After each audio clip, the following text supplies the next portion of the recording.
Salut YouTube! Je suis allé faire un petit tour à la braderie de Lille le week-end du 14 septembre et je suis revenu avec quelques reliques. Entre des jeux PS1, PS2 ou Super Famicom, j'ai trouvé 3 jeux Game Gear en loose sur un stand. À 10 balles les 3, j'allais pas les laisser prendre chaud sous le soleil. Et comme j'ai quelques autres cartouches en carton qui attendent d'être déménagées la semaine prochaine, je me suis dit que ça pouvait être sympa d'avoir un rangement pour le futur atelier Gaming Room. Allez, générique!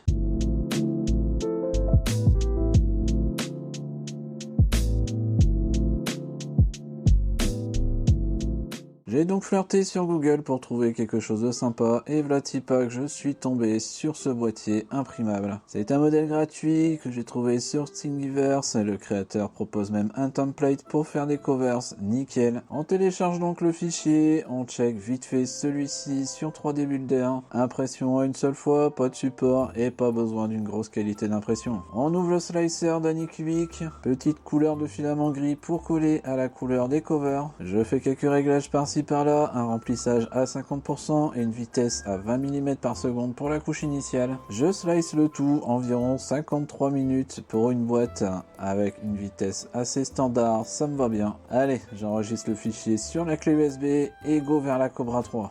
Je mets la clé et on lance l'impression. Est-ce que tu es comme moi à attendre devant la machine que tout démarre correctement ? Bref, c'est parti pour un peu moins d'une heure d'impression. Pendant ce temps-là, je vais me faire une cover pour cette petite boîte. Alors, je vais aller chercher le template qui a été mis à disposition par le modeler. Je l'enregistre et je vais le travailler sur Photoshop. Un glisser-déposer de l'image dans Photoshop permet de l'importer. Un pop-up va s'afficher, bien sélectionner, préférer le profil incorporé. Cela permettra de garder la bonne taille de l'image qui correspond aux dimensions de la boîte qu'on imprime. Une fois sur l'outil, je vais y mettre quelques repères pour me faire une base pour toutes les autres covers. On va dans affichage, puis nouveaux repères et on les positionnera aux endroits voulus. Assure-toi également dans la foulée que magnétisme est bien activé. Je t'épargne le positionnement des repères, c'était un peu relou. Donc voilà à quoi va ressembler cette base de travail. Ça fait pas mal de repères, mais tu verras qu'ils ont tous leur utilité. Sache que je mettrai le template Photoshop à disposition dans la description, ainsi que toutes mes sources d'images si cela t'intéresse. Tu auras également le lien vers le boîtier pour Game Gear, Game Boy et Game Boy Advance. En route pour la partie la plus sympa, la personnalisation de la jaquette. Perso, je vais m'en tenir à quelque chose d'assez classique, mais rien ne t'empêche de faire des choses plus exotiques. Pour l'avant, je vais aller chercher l'image de la boîte d'origine et je vais le copier dans Photoshop. Quand tu importes ton image, tu peux la redimensionner avec CTRL plus T. Les repères vont non seulement te permettre de positionner l'image à la même place pour chaque cover, et en plus le magnétisme des repères te permettra d'avoir toujours la même taille. Je complète la jaquette avec quelques éléments que je trouve sur divers sites. Un logo, une description de jeu, quelques captures in-game, bref, de quoi faire une cover sympa.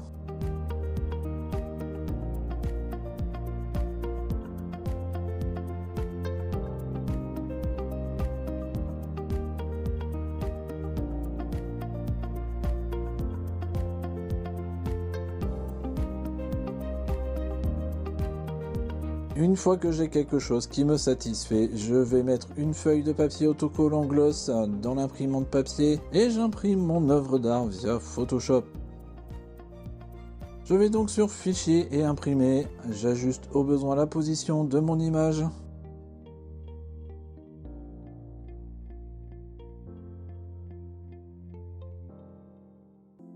J'ai déjà un résultat vraiment sympa avec l'effet brillant du papier, mais je vais en rajouter une couche. Je vais prendre une feuille de papier transparent autocollante que je vais venir superposer sur la première jaquette. Pourquoi? Alors d'une part pour renforcer le côté brillant et surtout pour protéger d'éventuelles bavures d'encre. Allez, je coupe un morceau de ce papier transparent à la bonne taille et je vais venir le poser directement sur la jaquette.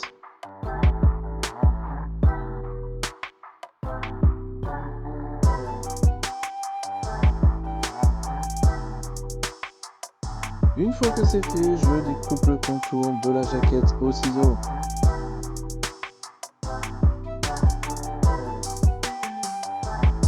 Le résultat est vraiment top. Allons voir l'impression 3D de la boîte. Celle-ci est terminée au bout d'une cinquantaine de minutes. Elle est très propre, il n'y a plus qu'à la plier et à la décorer.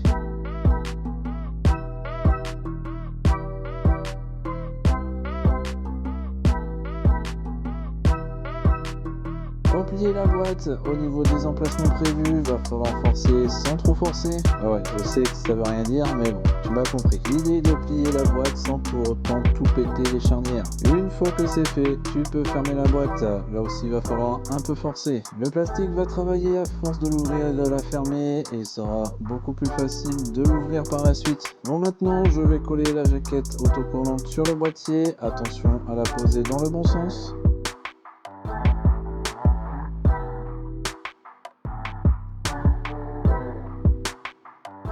Je ferme la boîte en appuyant fortement sur la jaquette pour qu'elle colle correctement sur le boîtier. Et voilà, nous avons une jolie boîte prête à accueillir la cartouche de jeu. C'est vraiment un petit projet sympa. Je sais qu'il existe de nombreuses façons de faire des boîtiers personnalisés et je sais qu'il existe des sites avec des covers préfaits.